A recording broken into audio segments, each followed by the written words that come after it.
Hello, Brian McCarthy here from Bold&Break. Very excited to be doing this tutorial today. Here is what we will be creating in Cinema 4D and Redshift.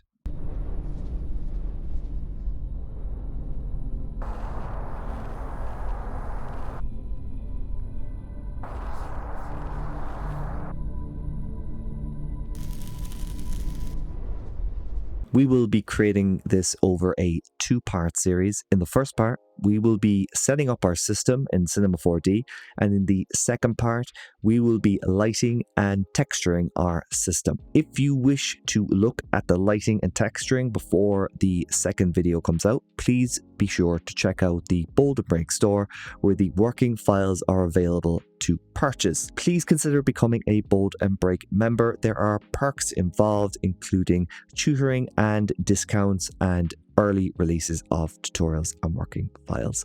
Without further ado, let's get started. Press Shift-C and type in Emitter, and you will see here basic emitter. Press Enter and rename this to particle emitter, and bring your particle emitter into your particle group.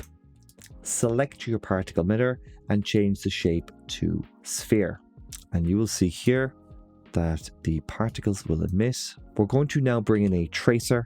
Put your tracer into the scene, and in your trace link panel, bring your particle group, click and hold, and drag it into trace link. And now we will see the tracer tracing the position, speed, and direction of the particles. Let's bring up our keyframes to 300 here. Brilliant. Very cool. Let's actually bring our tracer into this particle group. We're going to rename this to particle group _01 just to keep things tidy. The next thing we want to do is press Shift-C, bring in another emitter, press Enter, and rename this to volume emitter. And we also want to put this to a sphere. Bring this into our particle group here, and maybe just change this to volume particles. Press Shift-C again and bring in a matrix object. And in our matrix object, we want to have it selected. Change our mode to object. Bring in your volume particles group and put it into the object panel. And you will see here, this is great because we have these now data points that we can do something with, and we're going to turn them into a volume mesher. It's going to be quite cool. So, and there's lots of things you can do with these data points, which is quite handy. The next thing we're going to do is bring in a volume builder and a volume mesher. And we're going to put our volume builder under our volume mesher and put our matrix object under our volume builder. And now we have these kind of meshes emitting based on the position of where the matrix objects are, which is very cool. In our volume builder, we're going to bring the voxel size down to 2. And we're going to bring in a SDF close and open. And this will actually turn this off and on so you can see what's going on. So we've brought down the voxel size, which is amazing because then we get these smooth balls of glob emitting. And what's nice about this is they still look to attach to one another, but you know, some of it's a bit flickery, and we don't want it flickering too much, so we get this SDF close and open. So this will essentially just smooth out these bits. Now it will slow down your machine, so what you'll want to do is cache this, but before we do it, let's have a play with some of the values. So the lower your value goes, the less range it will look to attach to something. The higher your value goes, the higher that threshold. So that is really good to know, you know, if you want to change the look. So we're going to keep it at maybe around 4, and you can iterate on that. So if you iterate, it'll, you know, smooth out those connection points a bit more. The higher the range and the more iterations you add, the more calculations there are. So just be aware of that. Our particles are kind of coming out of these sections here. So we want to keep this particle emitter relatively close to where these points are without doing too much work or bringing in espresso or anything like that. We're just going to time it visually. So I am just going to try and offset and time it a bit to keep it simple. We're going to change the start frame of our particle emitter to 60, and that will delay when the particles emit, but these are going slightly too fast, so we want to change the speed of both of these. So we're actually going to bring the speed of this down to 25 because I think it's just a bit too fast and I want them to cling to each other a bit more.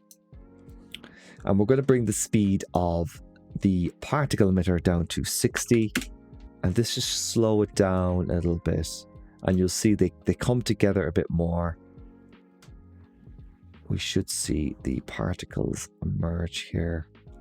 And they're still coming out, but they're closer. We're going to also go back into our volume emitter and just change the rate down to 50 for now. I think what's happening here is we're not getting to see our particles. So let's go into our volume builder. Bring this down back down to 1 and bring our offset down to 5, and that might actually help us a bit here. And yeah, we're going to get to see these particles come out, and you'll see them drag out, and we're going to zoom in a bit, and there you go, you're seeing the problem. They're still ahead of our matrix objects, which is fine. We can change our speed in the property panel of our, select the particle emitter and change that to 50. And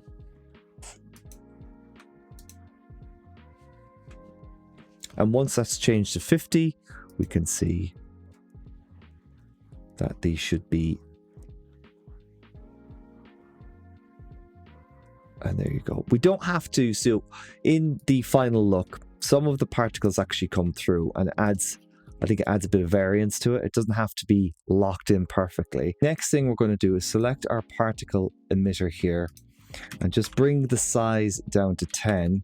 And essentially you've built out this system, and you can tweak as you like, but we have this very cool system of 2 particle systems kind of working together, or working in a kind of a timing system, where we get this very cool look, which we will explore later in the second part. Before we finish the tutorial, we are going to start caching and looking at a way to optimize our scene to make things quicker.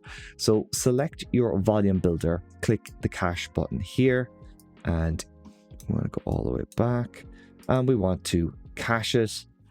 And this should actually be quicker. And then the next thing we want to do is go into our volume particles, select cache, and just cache the whole scene.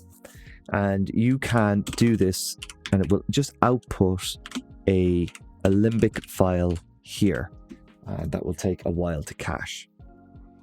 Okay, so our scene is actually cached here, and you can play it, and it should be much faster. Now, just want to note a few things here. If we change our shading to the line shading in the viewport, you'll see that some of the geometry changes and shifts and jitters. And to be honest, I didn't actually address this issue because I liked the look of it. This might be something you wish to address. You can address this by playing around with the smoothing, voxel size, and the volume type in cinema, but I like the jitteriness. I think it adds a little bit of kind of just randomness and noise to the whole scene. Before we end the tutorial, we are going to just add our Redshift tags here. So let's add our object tag here. Once the tag is added, it will automatically pick up that there is a particle system here. And then you can click your Redshift object tag, hold Control, and just copy it to where you want that tag to be. So I put it on my tracer, and I put it on my mesher. I'm also going to put it on the particle group here, and you'll see that this particle group will be recognized by Redshift. Thank you for watching this tutorial. I'm very excited to be doing the second part of this series.